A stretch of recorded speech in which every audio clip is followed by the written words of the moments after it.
Class 10 chemistry one shot में पूरा chapter को हम लोग कर देंगे। चैप्टर का नाम है रासायनिक अभिक्रिया और समीकरण। देखिए पहले रासायनिक अभिक्रिया होता क्या है, तो अभी वह क्रिया है जिसमें अभिक्रम आपस में मिलकर एक उत्पादक बनाता है। क्या कहलाता है? रासायनिक अभिक्रिया कहलाता है। मेरा और आपका मिलना तो दोस्ती कहलाएगा। उसी तरह से अगर मान लिया ये हाइड्रोजन फिर ये ऑक्सीजन, अब हाइड्रोजन और ऑक्सीजन दोनों को हम आपस में जब मिलाएंगे तो हमको इधर क्या बनेगा? H2O। तो ये तो है रसायन, हाइड्रोजन एक एटम लिए, फिर ऑक्सीजन का दो मॉलिक्यूल्स लिए, ये दोनों आपस में मिला क्या बन गया? H2O। ये क्या है? ये कौन, इसको क्या बोलेंगे? अभिक्रिया बोलेंगे। अब जैसे देखिए अभिक्रिया का कुछ एग्जांपल दे दीजिए, जैसे भोजन का पचना, लोहे में जंग लग जाना, या फिर H2+O का मिलना, तो इधर बनेगा क्या? H2O, पानी बनेगा। हाइड्रोजन और फिर ये ऑक्सीजन दोनों जब आपस में मिलेगा क्या बनेगा? पानी। ये क्या है? ये रासायनिक अभिक्रिया। देखिए अब रासायनिक अभिक्रिया को हम लोग दो भागों में बांटते हैं, ठीक है? फिर एक जैसे मान लीजिए ये वाला ये दोनों जो मिल के एक पानी जो बनाया, तो पहले ये दोनों जो लिए हम अभिक्रिया कराने के लिए, तो ये वाला भाग को हम लोग, एक होता है बाईं ओर, एक होता है दाईं ओर, तो ये वाला जो होगा ये बाएं है, इधर वाला को बोलते हैं दाएं। तो देखिए बाएं वाला जो तरफ है उसको हम लोग बोलते हैं अभिकारक, जिसको फिर जो हमको परिणाम मिलता है उसको बोलते हैं प्रतिफल। तो अभिकारक किसको बोलेंगे? तो अभिकारक में अभिक्रिया में भाग लेने वाला पदार्थ को हम लोग क्या बोलेंगे? अभिकारक। और प्रतिफल, तो अभिकारक से जो मिलकर बनते हैं उसको क्या बोलते हैं? प्रतिफल। अब कुछ जो है इसका इंग्लिश भी सीबीएसई वाला भी पढ़ सकता है। देखिए इसको बोलते हैं केमिकल रिएक्शन। केमिकल रिएक्शन होता क्या है? द कॉम्बिनेशन ऑफ टू और more element is known as chemical reaction. और फिर जैसे में example, digestion of the food, rusting of iron and combination of hydrogen and oxygen. फिर रासायनिक अभिक्रिया, रासायनिक अभिक्रिया को जो केमिकल रिएक्शन बोलते हैं, इसको जनरली कितने भागों में बांटा जाता है? दो पार्ट इसमें होती है, दो। एक होता है अभिकारक, अभिकारक को हम लोग इंग्लिश में बोलते हैं रिएक्टेंट। तो जो दो substance which take part in the reaction is known as reactant. और फिर जो हमको प्रोडक्ट देगी दैट इज प्रतिफल। ये बात पता चला। फिर अभिकारक और प्रतिफल को हम लोग शब्द एवं संकेतों से दर्शाते हैं। जैसे देखिए अगर मान लीजिए हम लिखते हैं हाइड्रोजन फिर लिखे ऑक्सीजन, तो हम अब मान लीजिए हाइड्रोजन लिखे तो यहाँ इसका संकेत लिखे, तो संकेत क्या लिखे? H लिखे, और फिर यहाँ लिखे O, तो हमको H से पता चलेगा कि ये हाइड्रोजन है, और फिर O से पता चला ऑक्सीजन है। अब मान लीजिए इसको हम दो तरह से व्यक्त करते हैं, तो एक बोले संकेत, एक बोले शब्द, दो भाग में बांटते हैं। तो देखिए अब मान लीजिए हम पूरा लिखते हैं हाइड्रोजन, हाइड्रोजन लिखे मतलब ये इसको शब्द में लिखे, और फिर लिखे ऑक्सीजन, तो इसको हम ओ नहीं लिखे, हम ऑक्सीजन पूरा लिख रहे हैं ना, तो ये हो गया शब्द। और फिर जब संकेतों के माध्यम से सजाएंगे तो इसको बोलेंगे संकेत। फिर आगे देखिए रासायनिक अभिक्रिया के समय होने वाला कुछ परिवर्तन हमको दिखा देता है। जैसे हमको कैसे पता चलेगा कि रासायनिक अभिक्रिया यहाँ पे हुआ है?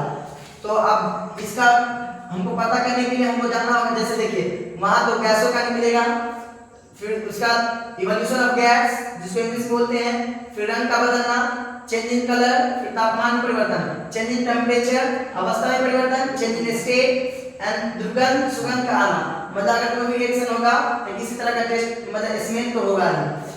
फिर आगे देखिए अब हम जैसे जो अभिक्रिया में जो भाग लिया था, अब उसको हम कैसे पहचानेंगे कि अब अवस्था तो होती है ना अर्थात कि जैसे हाइड्रोजन है तो ये कैसा मतलब पदार्थ है, तो ये हम पता करेंगे कि ये गैसीय पदार्थ है। तो इसको जानने के लिए हमको चार तरह का होता है पदार्थ। जैसे में एक होता है S जिसको डिनोट करते हैं सॉलिड, जिसको हिंदी में बोलते हैं मतलब ठोस। एक होता है L मतलब लिक्विड, लिक्विड मतलब होता है द्रव्य। और फिर एक होता है गैस, फिर होता है AQ मतलब होता है इसको बोलते हैं एक्वा जो कि जलीय भी है, उसमें जल की मात्रा मिली हुई रहती है। फिर अब हम जानते हैं कि अब रासायनिक अभिक्रिया तो पढ़ लिए, अब उसका अंग भी तो होगा। तो रासायनिक अभिक्रिया को हम लोग कितने कैटेगरी में बांटते हैं? सब एक एक करके पढ़ते हैं। तो एक होता है देखिए रासायनिक अभिक्रिया के भाग। अब जैसे रासायनिक पहले अभिक्रिया होता क्या? अब रासायनिक समीकरण जब किसी रसायन को जब हम संकेत एवं सूत्रों की सहायता से जब दर्शाएंगे तो उसको बोलेंगे रासायनिक समीकरण। जब सूत्र एवं संकेतों की सहायता से जिसको हम दर्शाएंगे उसको बोलेंगे रासायनिक समीकरण। अब रासायनिक समीकरण जनरली दो तरह का, एक होता क्या है? एक को बोलते हैं संतुलित। तो संतुलित किसको बोलेंगे? तो देखिए संतुलित एक होता है असंतुलित। तो संतुलित मतलब होता है बैलेंस, एक होता है अनबैलेंस। तो देखिए बैलेंस किसको बोलेंगे? बैलेंस मतलब वैसा समीकरण जिसमें अभिकारक का अणु और प्रतिफल का अणु दोनों तरफ से जब समान रहेगा तो उसको बोलेंगे संतुलित समीकरण।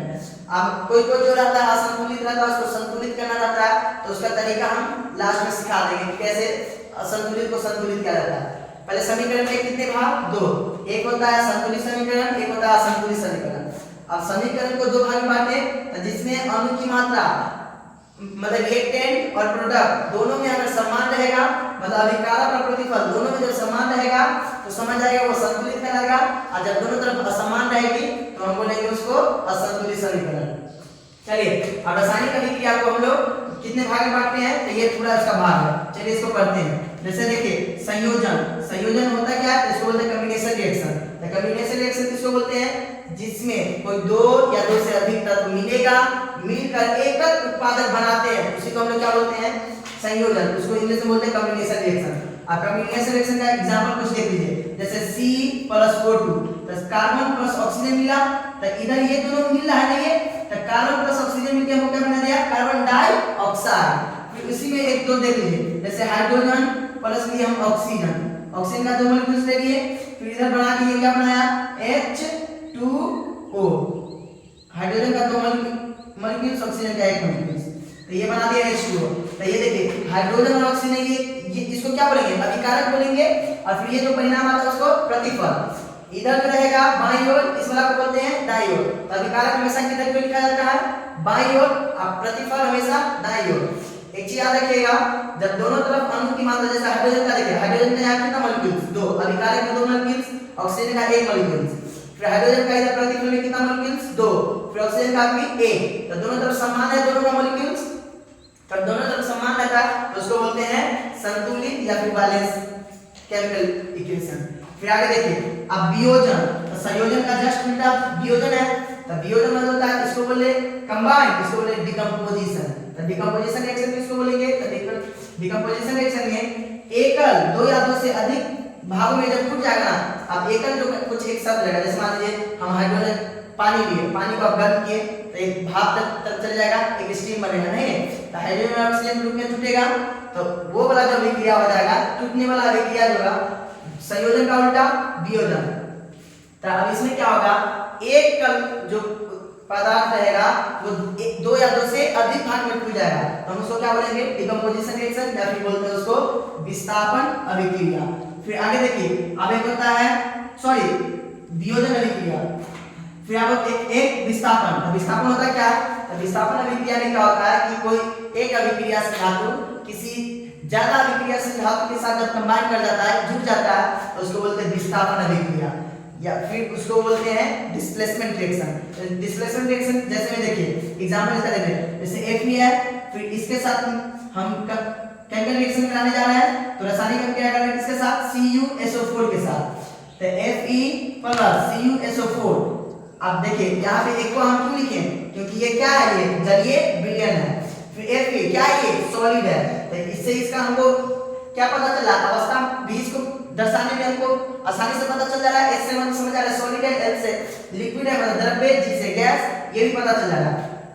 अब इधर जब कंबाइन कराए तो हमको क्या देखने को मिला कि Fe जो है Cu से कई गुना अभिक्रियाशील ये SO4 इसके साथ कर लेगा, तो इसलिए ये अब क्या करेगा? Fe जो है SO4 के साथ चले गया, तो ये देखिए एक अभिक्रियाशील धातु ये किसी एक अन्य अभिक्रियाशील धातु के साथ जब कंबाइन कर जाएगा, अब ये FeSO4 ये चलेगा SO4 किसके साथ? Fe के साथ। तो देखिए एक अभिक्रियाशील धातु किसी अन्य अभिक्रियाशील धातु के साथ चले गया, तो हम इसको क्या बोलेंगे?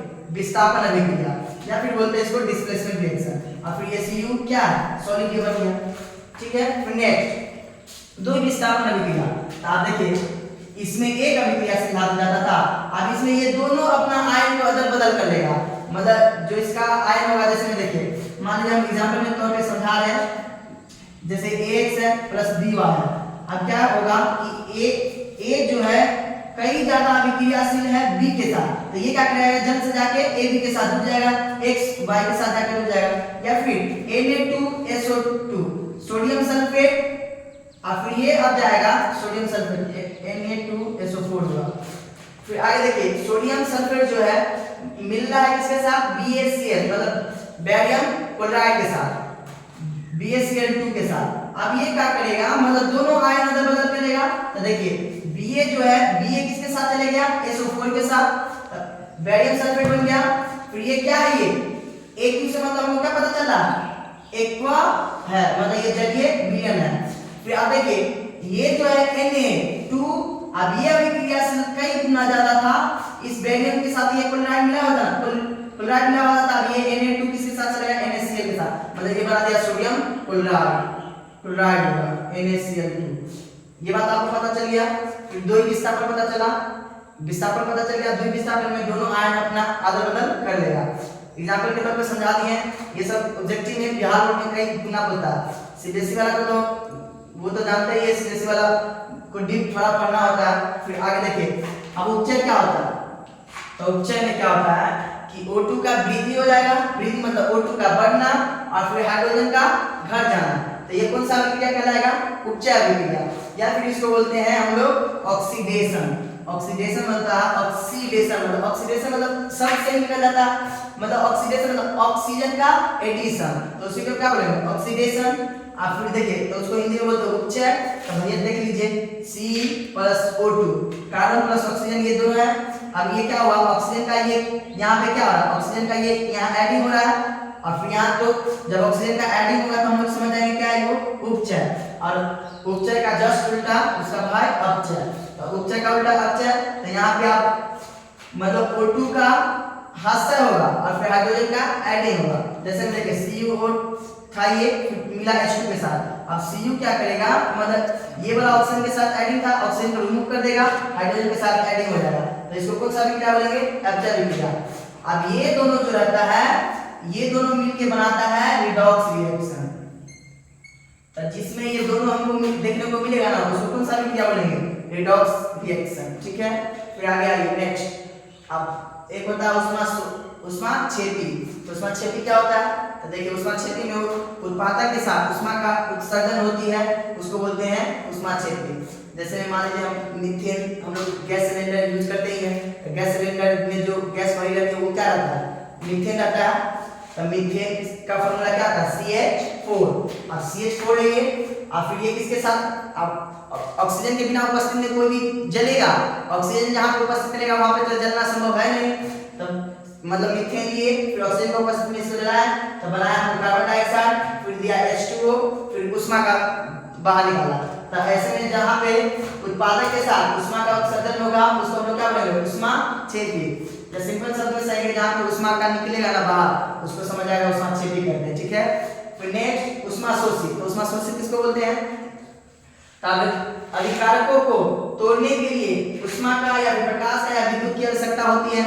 जैसे में आप पेड़ पौधा जो अपना भोजन बनाता है, तो पेड़ पौधा कैसे भोजन बनाता है, सूर्य के प्रकाश से भोजन बनाता है, तो सूर्य के प्रकाश से भोजन बनाने के लिए अब वहां पे देखिए ऊष्मा का वहां क्या होगा, पेड़ पौधा जो है सूर्य के प्रकाश को क्या कर लेता है, ट्रैप कर लेता है, ट्रैप करने के बाद वो जो तापमान था उसको अवशोषण कर लिया। तो जब जहां पे जिस अभिक्रिया में ऊष्मा का अवशोषण होगा समझ आएगा उसको क्या बोलेंगे, ऊष्माशोषी। शोषी से शब्द है अवशोषण, अच्छे भी मतलब जानते हैं बाहर निकलना। अब जैसे देखिए अब ये तो सारा अभिक्रिया पर लिए, अब हम कुछ इसमें एग्जांपल देखे थे ना।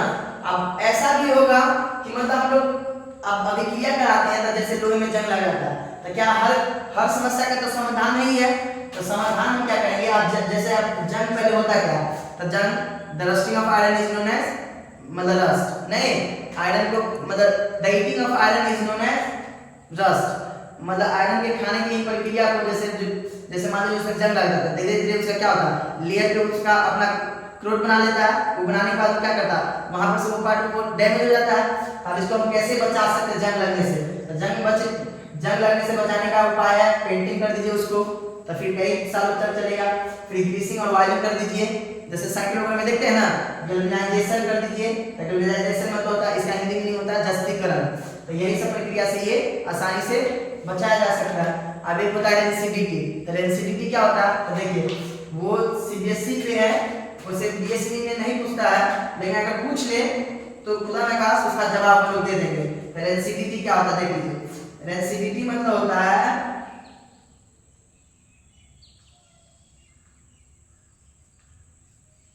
अब जैसे देखो कुछ भोजन होता है, तब भोजन में क्या होता है कि मतलब एसिडिक की जब मात्रा बढ़ जाती है ना, मतलब अम्ल की मात्रा बढ़ जाती है, तो उसी को हम लोग क्या बोलते हैं, रेंसिडिटी। जैसे मान लीजिए आप चीप वगैरह देखते हैं, तो अब क्या होता है चीप में मतलब जब पैक रहता है तो कुरकुरा जैसे तब से स्टे रहता है, उसी स्टेबल में स्टे रहता है।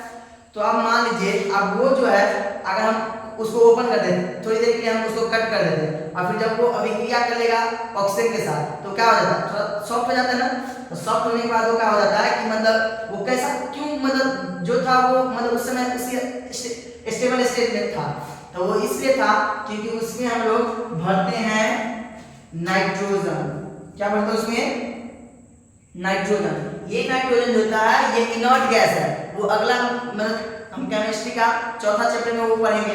इनर्ट गैस जो होता है किसी के साथ अभिक्रिया नहीं करता, नहीं अभिक्रिया करने के दौरान वो क्या होता है, जिस स्टेज में जो सामग्री रहेगा उसी स्टेज में वो रह जाएगा। तो इसमें नाइट्रोजन भरा जाता है, चिप वगैरह में क्यों भरा जाता है, जो कुरकुरे वाला ये सब जो सामान होगा उसमें नाइट्रोजन भरा जाता है, इसलिए भरा जाता है क्योंकि वो जिस स्टेज में रहेगा उसी स्टेज में रह जाएगा। फिर अब जो बैलेंस है वो एक दो हम करना सिखा देते हैं। जैसे देखिए यहाँ पे हाइड्रोजन का मॉलिक्यूल्स कितना, एक, ऑक्सीजन का 2। अब देखिए वो वहां पे तो बता ही चुके थे, फिर आप नेक्स्ट चैप्टर